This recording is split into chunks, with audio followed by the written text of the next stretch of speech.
역대하 29장이 이제 마지막인데 역대상 29장이 가장 아름다운 기록 같아요.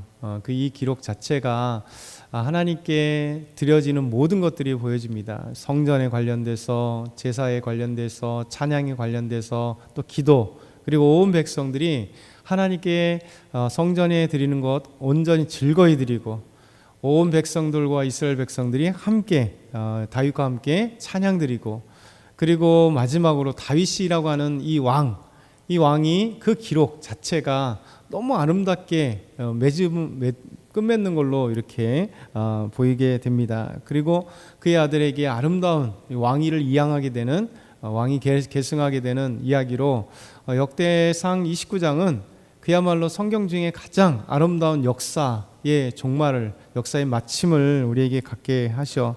그래서 가장 모범적인 왕이 누구냐? 가장 모범적인 성전의 건축이 무언가? 가장 모범적인 찬양이 뭔가? 가장 모범적인 왕과 이 백성들과의 관계가 무엇인가? 아주 구체적으로는 아니더라도 전반적으로 딱 봤을 때 역대상 29장을 딱 읽는 순간 정말 이렇게 가슴이 그래도 뜨거워지고, 이게 바로 모범이야 할 정도로 이 아름다운 모습을 우리에게 기록하고 있죠. 오늘 첫 번째, 다윗과 백성이 하나님과 하나님께 이제 찬양과 제사를 드리게 됩니다. 우리 20절, 21절 다시 한번 읽어볼게요. 다윗이 온 회중에게 이르되 너희는 너희 하나님 여호와를 송축하라 하매 회중이 그의 조상들의 하나님 여호와를 송축하고 머리를 숙여 여호와와 왕에게 절하고 이튿날 여호와께 제사를 드리고 또 여호와께 번제를 드리니 수송아지가 1000마리요 순양이 1000마리요 어린 양이 1000마리요 또 그 전제라 온 이스라엘 위하여 풍성한 제물을 드리고. 다윗이 온 백성들과 함께 아름다운 관계 속에 있어요. 그리고 은혜 충만한 거죠. 그래서 다윗이 아무리 왕이 옳은 정책을 펴거나 이스라엘 백성들에게 찬양하라 해도 여러분 관계가 좋지 않으면 그 말씀을 따르겠어요? 요시야 왕 때 그렇잖아요. 요시야 왕은 정말 어린 나이에 왕이 되고 그리고 하나님 앞에 온전히 섬기면서 요시야가 개혁하려고 했던 게 뭐냐면 종교개혁입니다. 썩어 문드러진 이 우상 가운데 썩어 문드러진 유다 이 백성들이 아버지 때 완전히 또 요시야 왕 이후에도 또 동일하게 나타나는데 완전히 우상 숭배하고 거짓 것들, 하나님을 떠난 백성들에 의해서 이 왕이 온전한 믿음을 갖고 온 백성들에게 우상을 철폐하는 엄청난 정책을 펴니다. 그리고 왕의 권한을 가지고 그냥 우상에 있었던 모든 것들을 다 막 철폐하고, 그 기드론 골짜기에, 그리고 흰놈의 골짜기에는 아예 흰놈의 골짜기 가서 다 우상들을 태워버리고 막 이런 어마어마한 정책을 펼쳤는데 결국 요시야 개혁이 완전한 승리를 갖지 못했습니다. 겉보기에는 승리한 것 같은데 결국 요시야가 나중에 죽게 되기도 하고, 또 이제 백성들이 다시 그냥 요시야가 죽자마자 우상으로 달려가는 또 그런 상황이 되는데, 가장 중요한 건 뭐냐면 왕과 백성들이 진짜 하나가 되는 것. 그러니까 다윗 왕 때 가장 아름다운 것이 찬양하라 온 백성들을 선포하니까 즐거이 하나님께 선포하는 그 믿음이 온 백성들에게 있다는 거죠.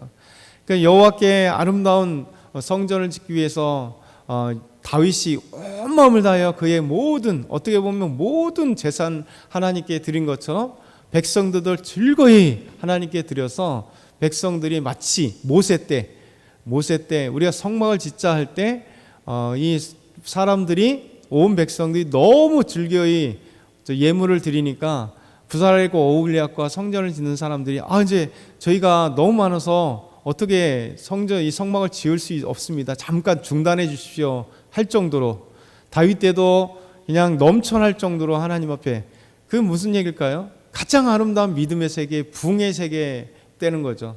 다윗이 얼마든지 선포하면 백성들이 얼마든지 순종하고 따라가는. 그래서 너희는 너희 하나님 여호와를 송축하라. 회중이 그의 조상들의 여호와 하나님을 송축했다. 그러니까 송축하라 하니까 동시에 송축하고, 그리고 왕에게 절하며, 하나님과 그리고 왕께 함께 순종하며 달려나가는. 그리고 여호와께 제사를 드리는데 여호와께 번제를 드리는 그 양이 어마어마하잖아요. 숫송아지, 순양, 어린 양 각각 1000마리씩. 이 번제란 태워서 드리는 거잖아요. 사실 지금 아직 성전이 아니기 때문에 성전도 마찬가지겠지만 이 성막에서 좁은 성막에서 1000마리를 드린다는 것은 어마어마한 겁니다. 왜냐하면 번제단이 하나밖에 없는데 그 많은 이 번제물을 드린다는 것이 뭐 만만치 않은 일입니다. 역사 속에 이렇게 많이 드린 적이 없어요. 솔로몬이 이제 기브온 신당에서 이제 하나 1000번제를 드릴 때 그때 그것도 1000번제입니다. 1000번제란 학자들마다 약간 다를 수 있겠지만 한 번에 1000번을 드린 건가 아니면 1000번의 제사를 드린 건가 어찌 됐든 간에 1000번제라고 하는 어마어마한 그 사건이 그 아들 솔로몬 때 일어납니다.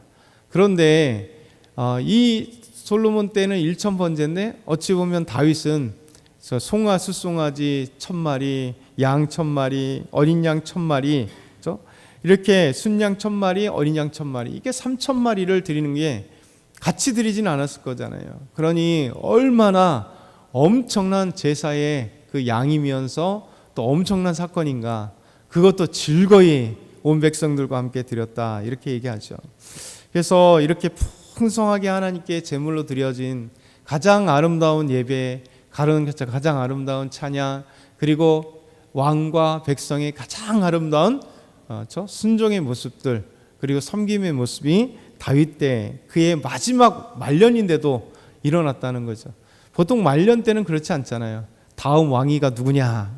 그래서 우리나라도 조선시대에 항상 사극들 보면 이제 세자 책봉을 누구에게 어떤 라인의 세자를 책봉할 것이냐, 그리고 왕을 딱 이게 올릴 때도 이제 왕이 죽거나 이제 늙으면 다음이 중요하니까 이렇게 줄서기에 바쁘고 자기 라인의 왕이 세워지기를 원해서 그렇게 모략과 암투들이 강한데 다윗은 아들 솔로몬에게 왕위를 이양할 때 온 백성이 함께 즐거워했다는 거죠.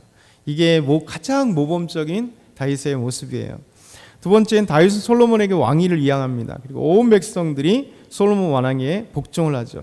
이게 22절에서 25절이에요. 이날에 무리가 크게 기뻐하고요, 여호와 앞에서 먹고 마시고 함께 즐거워하고요. 다윗의 아들 솔로몬을 다윗의 왕에게 위해서 이제 기름 부어서 왕으로 삼고요. 그래서 사독도 왕과 함께 제사를 담당할 수 있는 제사장, 사독을 제사장으로 기름 부어 세우고, 그리고 솔로몬이 여호와께서 주신 왕위에 앉아 다윗을 이어 왕이 되니 형통하다 이렇게 말씀합니다. 그의 명대로 순종하여 모든 다윗 방백과 용사와 다윗 왕의 여러 아들들이 솔로몬 왕 앞에서 복종하니 여호와께서 솔로몬을 모든 이스라엘 목전에서 심히 크게 하시고 그 왕의 위엄을 주사. 하나님이 이 모든 것에 은혜를 주셨다는 거예요. 그렇지 않으면 이런 왕위 계양이, 왕위 승계가 쉽겠어요? 다른 아들들도 엄청 많이 있었잖아요. 근데 말씀을 보니까 다른 아들들도 다윗 왕이 왕위 계승을 했던 솔로몬에게 다 순종하고 복종했다.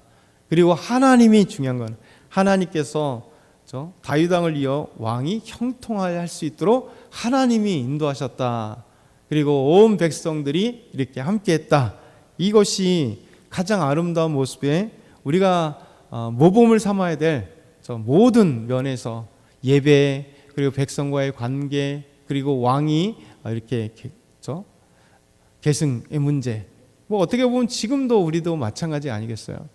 대통령과 국민이 하나 되는 것이 가장 아름다운 모습인데 우리나라 모습을 보면 서로 그냥 각당끼리 싸우고 뭔가 맨날 싸우려고 당이 된 건지 이 국회의원들은 하나 될 줄 모르는 계속해서 어떤 정당이나 아니면은 진보나 보수나 싸우면 왜 싸울까요? 그냥 하나 되면 되고 좀 부족한 거 서로 양쪽에 이 긍정적인 게 있잖아요. 자기들이 보수가 그래도 긍정적인 거 있고 진보가 긍정적인 있고 약간 좀 약한 게 있고 이쪽도 약한 게 있으면 서로 보완하는 관계가 되고, 그리고 대통령을 뽑게 되면 서로 국민들이 더 다수결로 뽑혔으면 이쪽에 대통령이 됐던 저쪽이 대통령이 됐던 우리 대통령이잖아요. 어떻게 보면 국민들의 대통령이잖아요. 그러니까 이렇게 하나가 되어야 되는 모습인데 우리나라가 됐던 어느 나라가 됐던 이 다윗의 모습이 참 가장 아름다운 표본이 되는 것 같아요. 그래서 온 백성과 그리고 왕이 하나가 되고 그리고 함께 하나님께 예배드리고 찬양하는 모습들, 이게 사실 가장 아름다운 모습이겠죠. 그리고 다음 대통령, 왕위 계승처럼 다음 대통령이 돼도 그 전임 대통령이 막 축하해주고 그리고 다음 대통령이 국민들의 또 환호를 받으면서 함께 딱 하나가 되고, 그렇죠?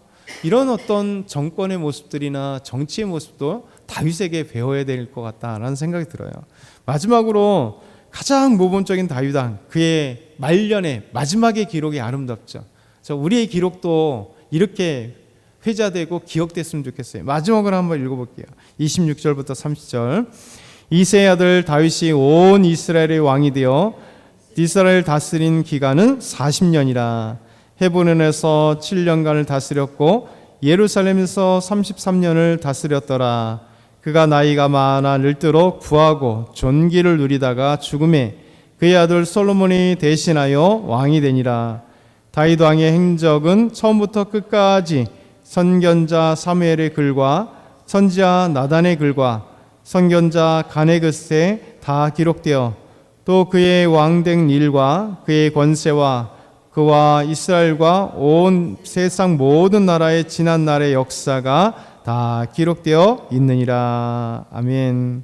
그의 40년의 왕의 기록들이 아름답게 기록되고 마지막으로 기록되었다. 그렇죠?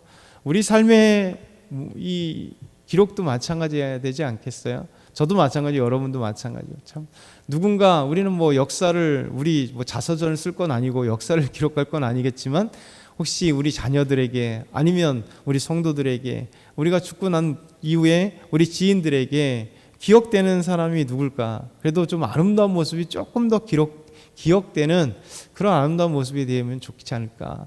오늘 역대상 29장으로 이제 역대상은 마치지만 가장 아름다운 기록, 역사의 기록, 찬양과 또 제사와 예배와 그리고 왕위 그리고 왕의 마지막의 모든 기록들이 다 아름다운 기록, 이것이 우리 삶이 되고 우리 교회가 되고 또 이 나라 민족이 되었으면 좋겠다.